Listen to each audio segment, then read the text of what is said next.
So Andrew, you modeled out this level. Yes, another level that you designed.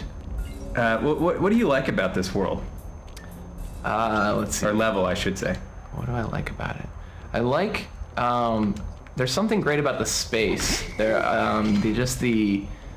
the fact that it's taking place, very quickly inside and then outside of these tall, narrow buildings, and that they form both the kind of foreground, sometimes the surroundings, and then actually the background, kind of the sideshow, the thing that you're looking at in the distance. So you're constantly seeing places that you've been before in the level from a distance, from a different vantage point, and I think that gives you this sense of continuous world more than some of the other ones maybe. That was definitely a goal with a lot of these snow levels, was to give you that inside-outside feeling. Right. And this level starts with something that we thought was going to be really difficult for players, which was you get up to this door and it's locked and there's no way to open it. And there are 2 open windows that you can go in, and it's pretty easy to overcome. And this level was actually made before the Paris level, but we had to test it and have people experience the frustration not being able to get through the door to know if it was gonna be okay or if it was gonna be too aggravating to include in the game.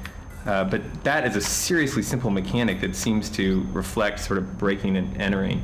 Right. And the whole level is like that. You're going in, you're going out, you're on top of roofs. Always entering through windows, doors. This level has a really bizarro laser grid on the floor. Right. And it's bizarro because there isn't a discernible pattern how you're supposed to go through it. Right. You look at it and you think, okay, if I study this long enough, I'll see that I need to go left, left, right, left. Right. But really, there's none of that. You can stare at it for 45 minutes and you won't see the same thing again because it's all just slightly out of cadence with each other. Yeah. So you have to, right off, you just have to make it up as you go along. And once you get into the middle of it, it's pretty. I mean, there's, if you're really paying attention, there's enough time to adjust to what's going on. But it's great because you've got everything out of phase enough that it feels very almost random.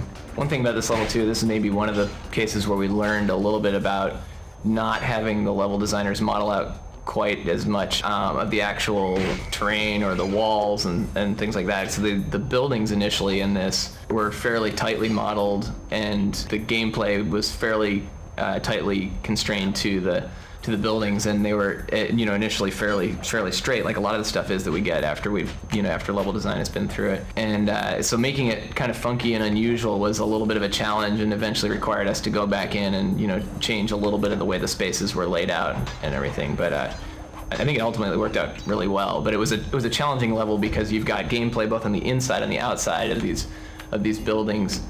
So the wall is very, in a lot of places we've got room to just push back the wall in places here and there, and in this one it was very tight and brought up its own unique challenges that I think a lot of the other ones didn't have.